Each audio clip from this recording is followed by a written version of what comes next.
To Knicks Chicks family, what's going on? Welcome back to another episode of Two Knicks Chicks. I'm your girl, Lady and the Chef, rolling solo dolo today. But as always, want to give a huge shout out to Diva Locks, who is probably watching this. At least I hope she is. I was a little thrown off because of the zone difference. I'm on vacation, but I did watch the game last night, and I wanted to go over some things because that game was interesting to say the least, right? Um, Let me start off with the stats and then I'll dig deeper into that game itself. So, first quarter, just watching the game off the rip, Detroit was out hustling the Knicks. I mean, they out hustled them the whole game, but they outscored the Knicks 25-18. Second quarter, it's pretty even.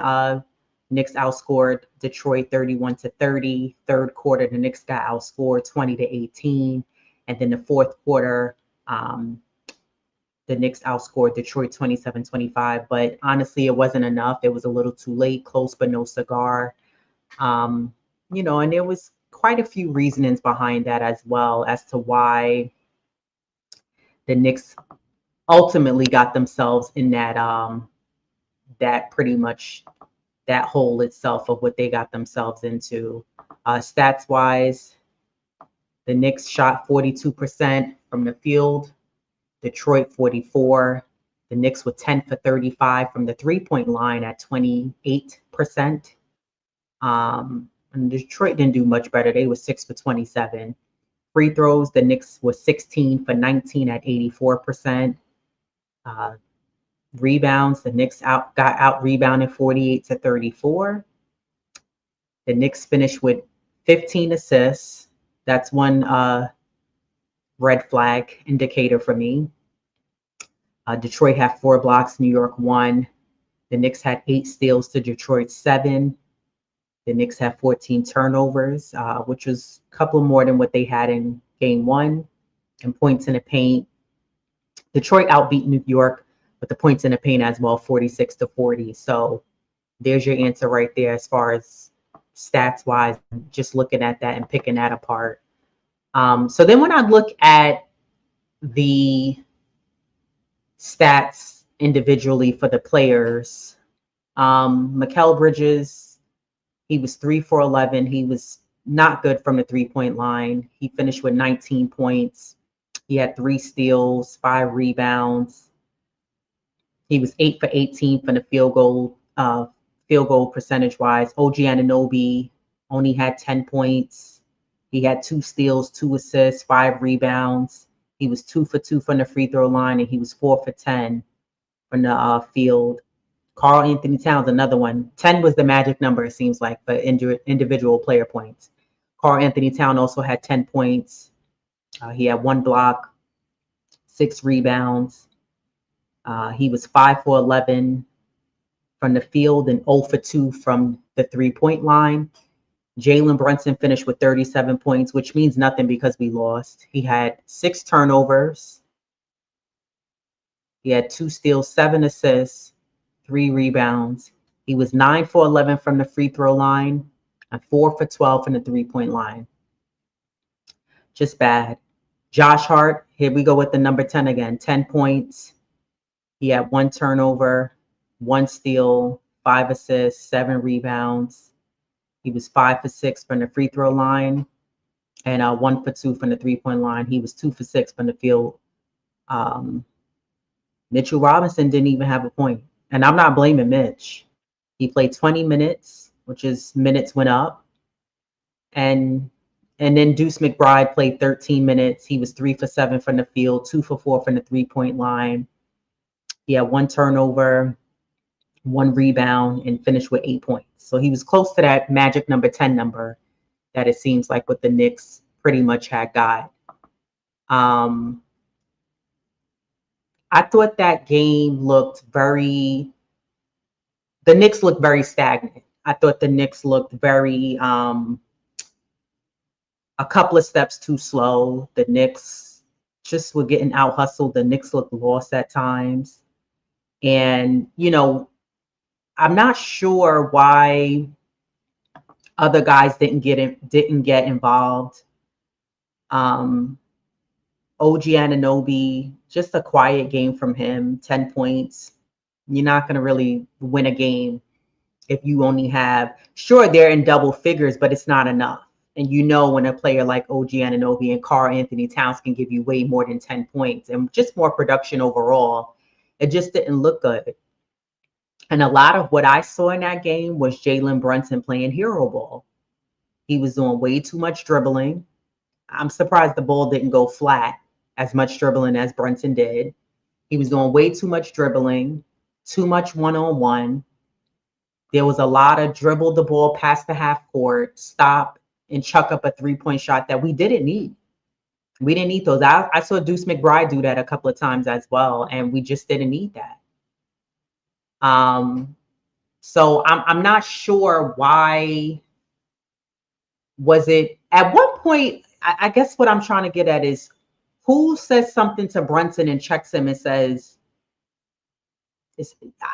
I was hoping his pops was gonna say something and be like, "Yo, it's too much." I mean, I even yelled it out at one point during the game. I said, "Yo, Brunson is doing too much."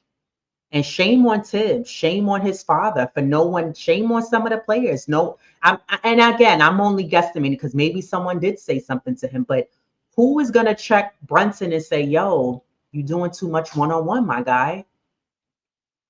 And the Knicks are not successful when they do one-on-one.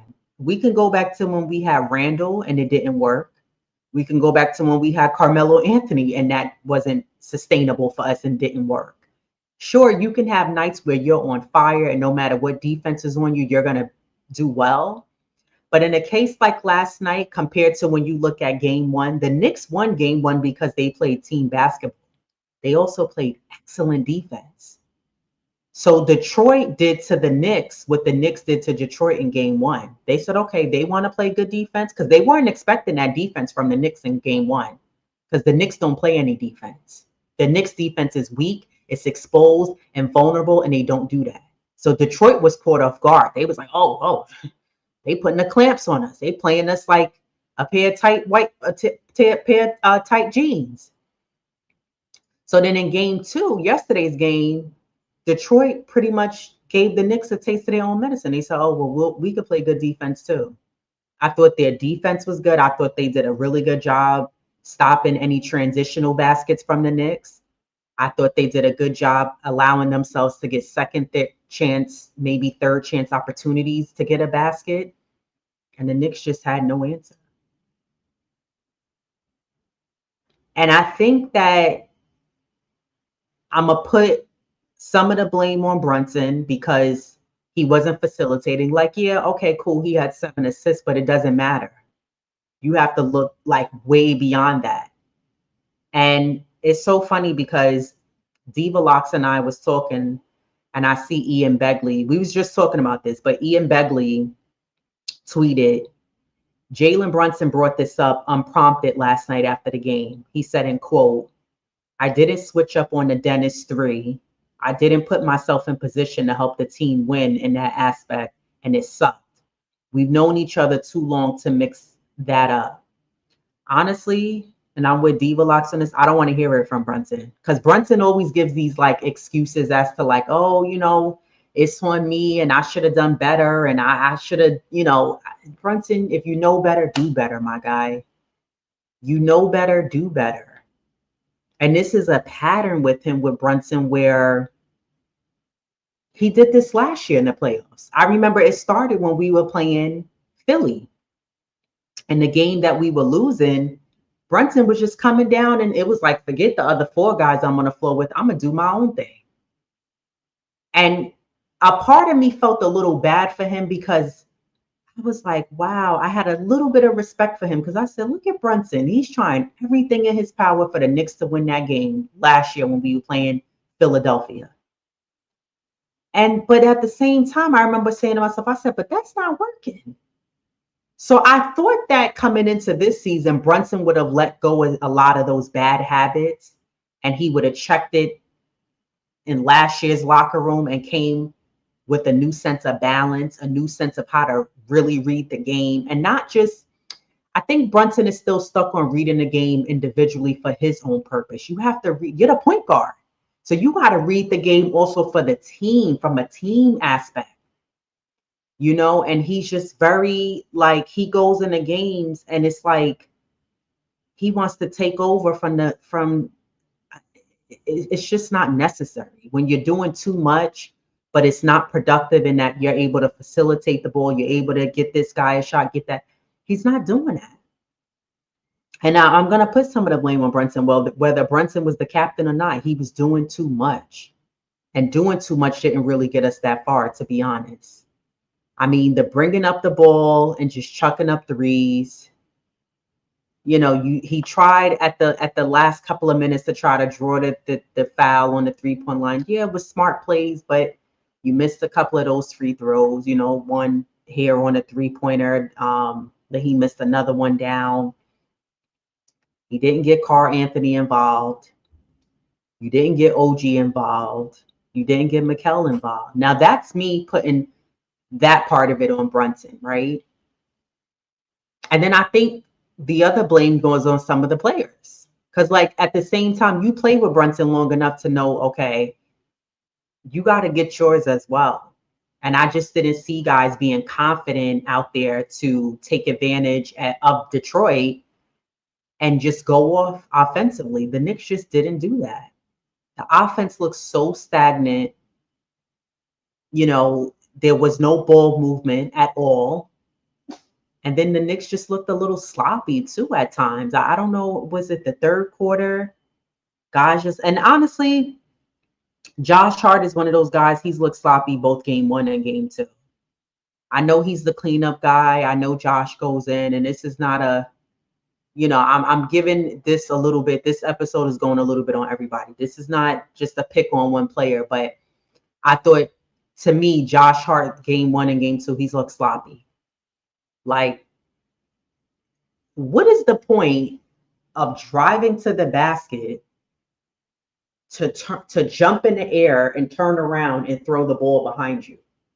That means that tells me you have no skill set on how to actually drive to the basket. What Josh Hart does good is he can drive to the basket in transition. If he has to do it one-on-one, he can't do it. And honestly, if I'm another team, I'm like, go ahead, let him drive. All you got to do is put your hands straight up. I don't care how acrobatic he gets going to the basket. Josh Hart does not have any repertoire of moves under his belt in the game of basketball that he can utilize when driving to the basket. He has none. Because the most he does is he reminds me of J.R. Smith. He's always on the floor, first of all. Why the hell are you always on the floor? He's always plopping down on the floor. And part of it is hustle, but the other part of it is like, what are you doing? So he does these acrobatic moves where he sometimes has to bring the ball back so he can allow the defender to come out and then he's able to get the layup. Cool. But he does that in transition well. But when Josh Hart has to drive to the basket one-on-one, he doesn't. I notice what he does is he'll have the ball at the top of the key. He'll be dribbling, and then he passes it off to whoever. Now, if he cuts to the basket, he can be successful getting to the basket like that.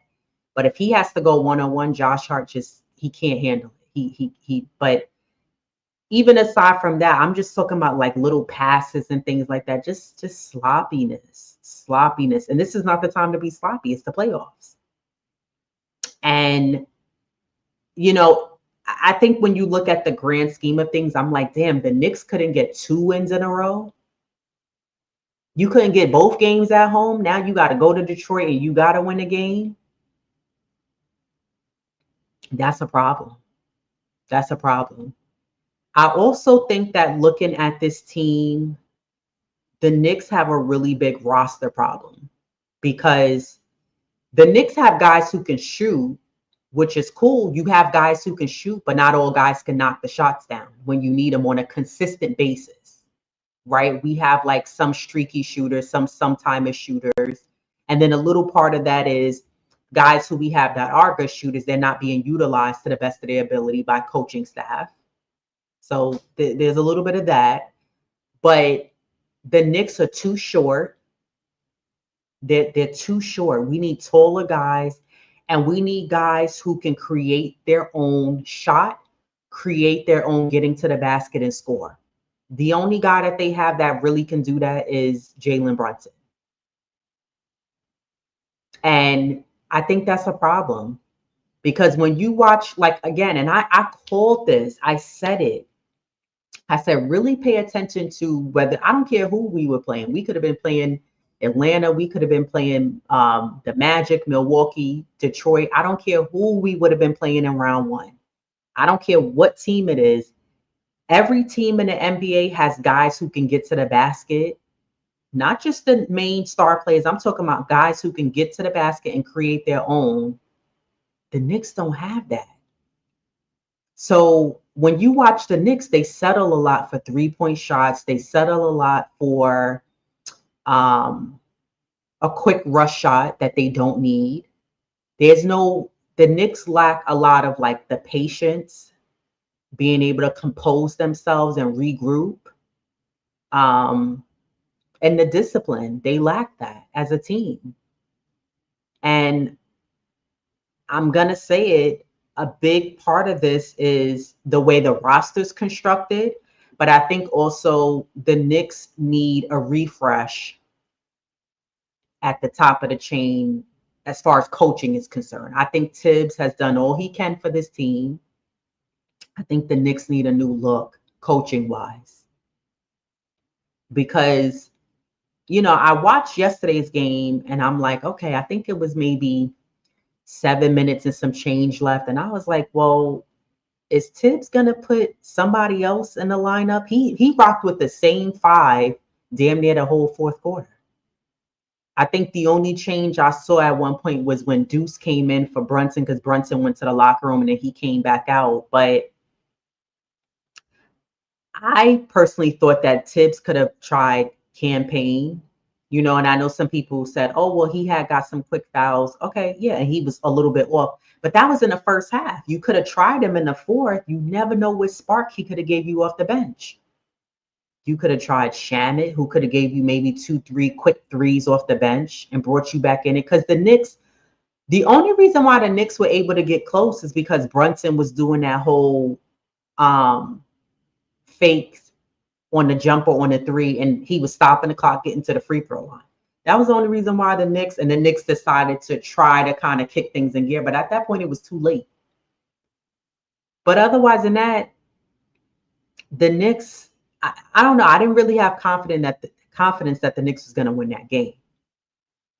So when you look at the way, again, the roster's constructed on this Knicks team, it's not sustainable to win. Forget even winning. Well, we'll say to win or contend for a championship. It's not sustainable. I look at who we have here on this team, and as a fan, these guys, I like these players, but I just don't think that I think you have to make the changes from the coaching standpoint, yes, but I think you have to make the changes from the roster standpoint as well. Because even if you do bring in another coach, and I was saying this to D-Walox last night, I said, hypothetically, you keep Tibbs around. I said, but let's just say like we had players like a Derek White, the other short guy on Boston, guys like that who could shoot, who are like pure shooters.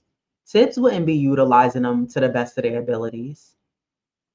He wouldn't be utilizing players like that to the best of their abilities. And then even when you watch like the Knicks last night, the Knicks don't even look like they were running plays. They look like they was just going out there and going with the flow. Going with the flow with whatever the flow was once they got to their end of the floor out on the offensive side. But it just wasn't enough. So the Knicks, they lack height. They're very short against a lot of other teams. You look at players like Deuce. You look at players like Shamit. Hell, you look at players like Precious. They're too short. They can't contend when it comes to gathering rebounds. I looked on the floor last night and I said, look at Carl Anthony having to do all the work to grab a damn rebound. And at times you saw OG going there, but Carl Anthony had to really snatch him down because who else is getting the rebounds? Or if it's Mitchell Robinson has to do it and clean up the boards. It's just not sustainable. We have a bunch of guys, once again, who could shoot. When they knock it down, it's good, but they're streaky. And even if they weren't streaky, that's all well and good, but we don't have guys that can get to the basket at will when they want to get to the basket. So we have some deeper issues here. And to me, the Knicks are able to be close in this matchup because Detroit and the Knicks are pretty evenly matched as a team. You know, yeah, the Knicks have more playoff experience, but to be honest, I don't really think that matters against a team like Detroit. It has nothing to do with Detroit wanting to be hungrier, being a younger team, finally getting a playoff win. I think since what, like 2019? I don't even know how long it's been. But I just think that the Knicks are not set up to be contenders yet. This roster is not it.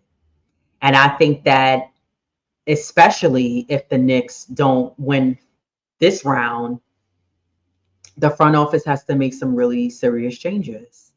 Because what's the purpose of running it back with the same group of guys? I'm not saying get rid of everybody, but we're wasting time. We've already wasted so many years. We've already wasted so many years. We don't need to keep wasting time, wasting players' time. And like I said, to me, we got to get rid of Tibbs. Tibbs has done all he can do for this team, but it's not enough to get us to the next level, to get us over the next hump. I feel like the Knicks have become known as a playoff team, which is great. But like, I want the Knicks to be like, in other words, they go, okay, they were able to get out of the first round. They able a team to get past the second round, and they made it to the Eastern Conference Finals, but they came a little short. And then the next season, you know what I mean? Like, that's what I want to see. And I know it takes teams, especially championship teams, it takes them time. But I don't want to see the Knicks regress down to their and I've seen this in the NBA where you have teams that you know they make the playoffs, but they just get to the first round. Maybe they get to the second round 1 year, 2 year, but they're just stuck at that same level of they get to the playoffs, they get you around 50, 55 wins. Like, I think you gotta be realistic as a fan, right? When you look at the teams that are really good, they're not just winning 50 games in a regular season. They're up in that to around 60. You know what I mean? Like, the really good teams with confidence as a fan, you're like, they definitely get into the second round. They definitely not. They if not, they go into the Eastern Conference, Western Conference Finals. And I don't think with the Knicks, as a fan, I'm confident enough to be like, yeah, we definitely get in to that second round and getting that. Like, I can't say that because the Knicks struggled against Detroit in the regular season. We couldn't even beat them in the regular season. They beat us, what, 3-1? So Detroit's feeling really confident, especially because they just won the second game.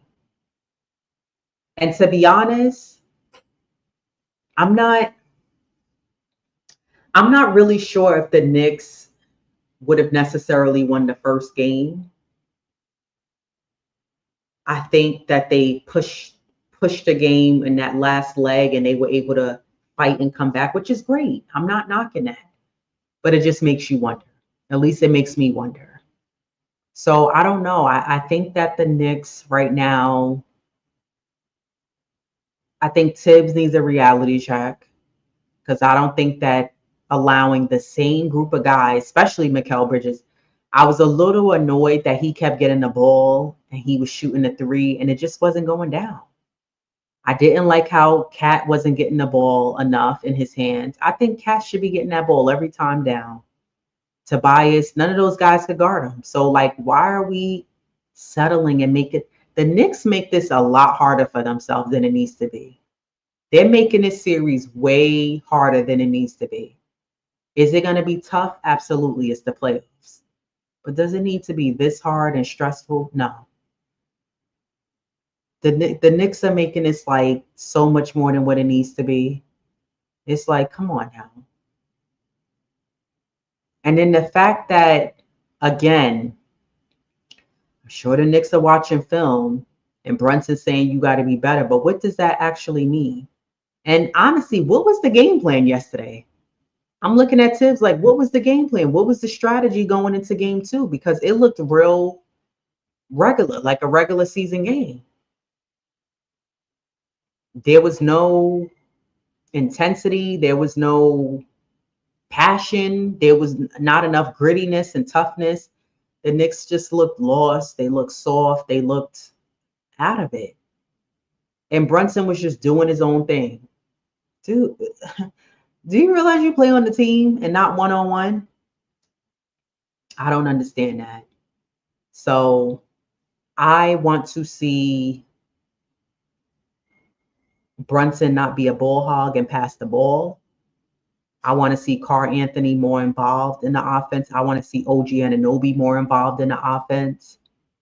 I want to see Mikal Bridges enter the chat because, man, he's been really bad from the three. Like, he just hasn't been knocking them down and just giving us average subpar play. I mean, I don't know. Deuce, I need Deuce to wake up as well because I'm not really happy with the selection of shots by Deuce. I feel like Deuce is just like he's allowing the defense to make him take shots that it's like they're rushing him into taking shots. He can make them, but he's allowing the defense to kind of rattle him and rush him into taking his shots.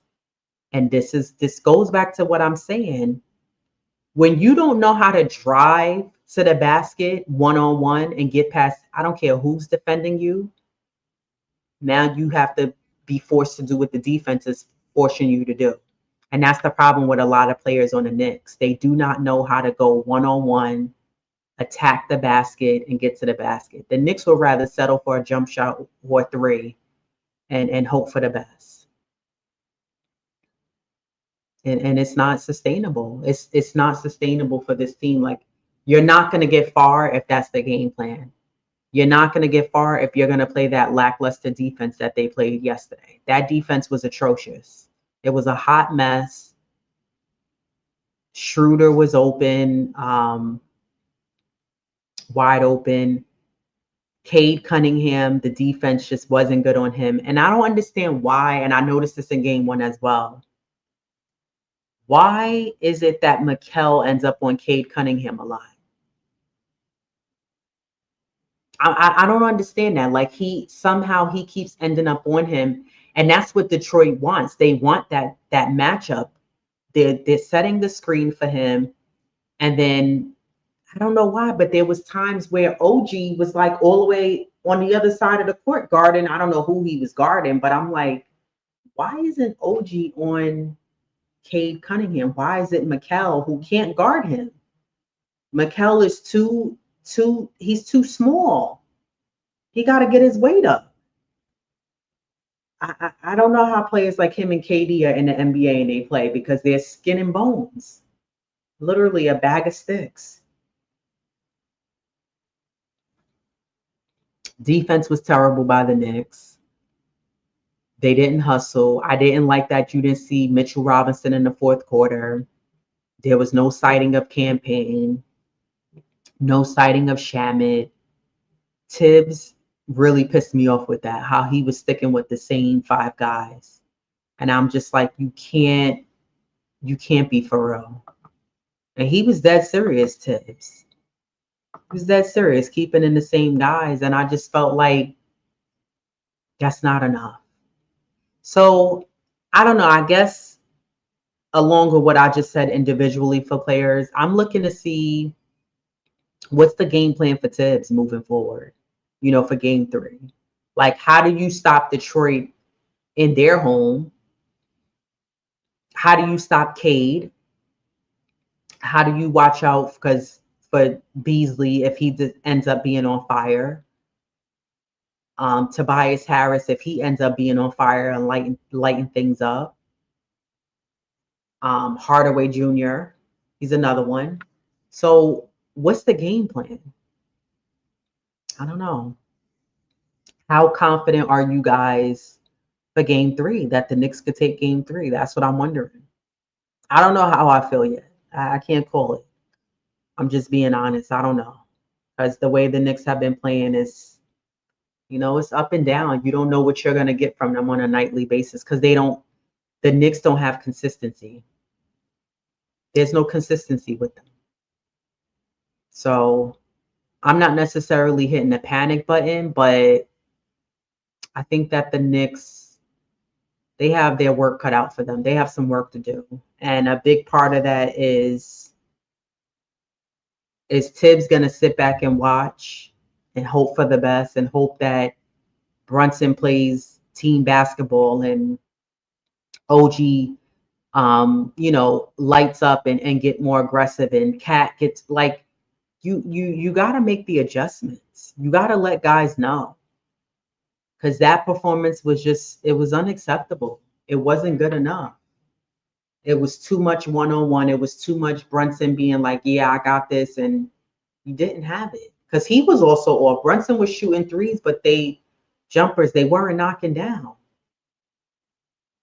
He was just literally a ball hog. I didn't see Brunson pass that ball. I can't even count on one hand how many times I've seen him pass the ball. So I don't know. I think that the Knicks, it's imperative that they do take a game in Detroit, right? And that they win. We need guys to stay healthy. But I also don't want to see Tibbs keep rocking with the same group. I want to see Tibbs switch it up. If there's a guy that's hot, leave him in. And I think at some point in the game 3, if Tibbs is noticing that Brunson is doing way too much dribbling, Tibbs needs to call that out during the game. Don't wait till the day after the game when you're watching film or whatever. Like, you need to call it out right then and there and be like, yo, chill. We don't even need all that. I don't know if Tibbs needs to do it, Rick needs to do it, somebody needs to call, a player needs to do it and tell Brunson we don't need that. So, I don't know. I'm hoping that the Knicks can pick it up and do better. 4 for 12 from the three-point line from Brunson, 3 for 11 from the three-point line from Bridges, 0 for 2 for Anthony, 0 for 4 for OG, 2 for 4 from Deuce, and Shaman only played 5 minutes. Cameron Payne only played 4 minutes. Like, what?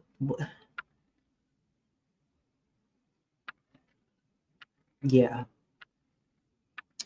not gonna work. So we'll see. The next game is what, Thursday? The Knicks play.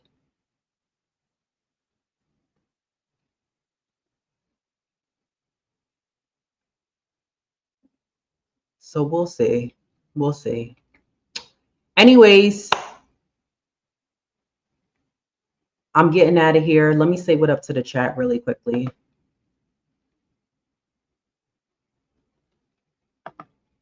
Nostalgic Nick, I am on vacation. I'm in Mexico. Good old Mexico. Rondu 1973. Salute said, salute lady. Hope you're having fun. I am. Why did Tibbs only play Payne for 4 minutes when he was a large reason why the Knicks won the first game? Shaman only played 5. Tibbs got to play the bench. Agreed. Agreed. Big issue. Nostalgic Nick. King of New York syndrome. Yeah. Big issue. Wonder Woman, salute. Good afternoon to you.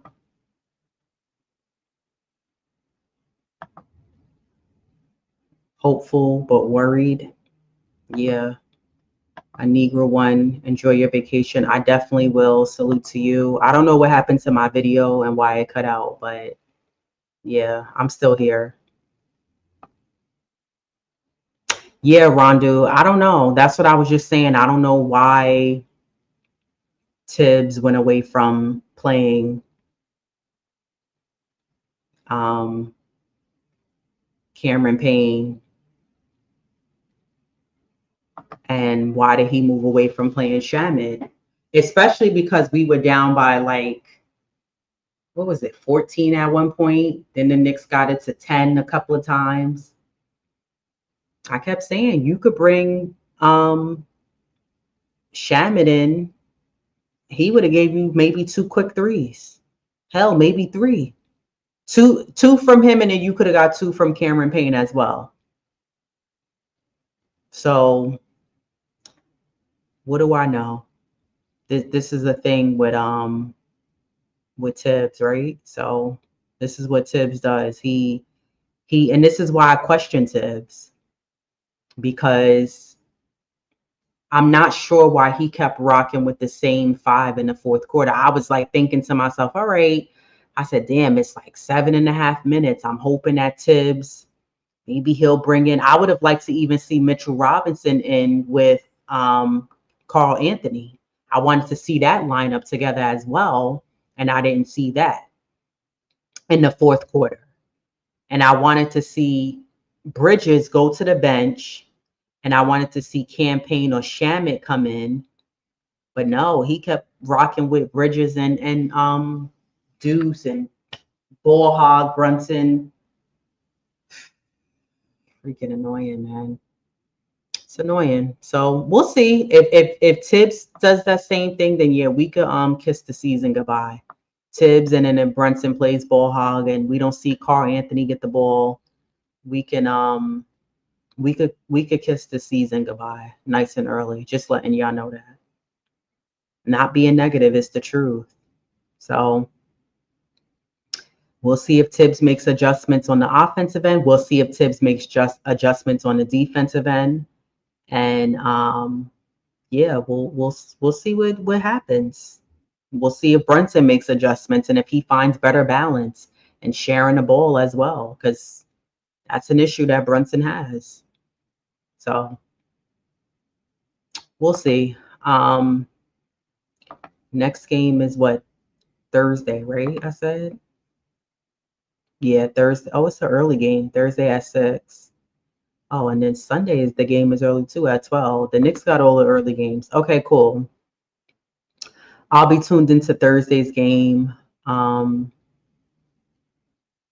literally did all my activities early so I could catch the game. So I'll be tuned into that game, and then I'll look to do a recap on Friday at some point. So shout out to everybody in the chat who joined me. Those of you who are not in the chat, shout out to the replay gang as well. A Negro said, Jalen Brunson has to know better. It is odd that a point guard has to be reined in from chucking shots. Yeah. Not even just chucking shots, but like you ain't even passing the ball to anybody. That's a problem. Like how you just coming down, just you ain't even pass it one time. I mean, there was a couple of times where I saw either OG, Bridges at the top of the key, Cat, and Jalen Brunson was on some like, nah, I'm gonna just take it in myself. It's crazy. I don't understand. Again, why did nobody check him and say anything during the timeouts? Tibbs, Rick, anybody else on the Knicks with a Knick uniform? Nobody didn't think to say, like, I don't understand. Are you afraid to say something to him? Like, I don't think that we have a Randall Part 2 issue where people are afraid to say something to him. Like, what's going on? I don't know. Somebody has to check Brunson and let him know. We don't need hero ball. We don't need you ball hogging. We don't need you dribbling so much. The ball needs to move. That's the difference between last year and this year. Last year, the ball moved a lot better. Also because you had Hartenstein, who was able to get the ball flow movement going. I doubt that they didn't want the ball. It's no way. Like, this is the playoffs. You got to want the ball. You got to be ready to go out there and perform, you know? I think part of it was like, I think to a degree, the other guys is probably looking like, yo, he just going to do him. He ain't even trying to pass it. And I hope Brunson, while watching the film, wakes up and be like, damn, yeah. Because it happened almost every possession. He was literally coming down and just, and I hope Tibbs gets checked. Why did you rock with the same five? He didn't even try to put in Shamit or Payne, which is mind-boggling to me. Because against a team like this, you should have gave him an opportunity, and he chose not to. It's just stupid. I don't know. We'll see what happens on Thursday when the Knicks play. I'm looking for the Knicks to get a win. I'm not gonna hold my breath because I'll pass out. So we'll see. But until next time, everybody, enjoy your day today. And I'll see you guys on Friday for a post game. Yeah. Peace, everybody.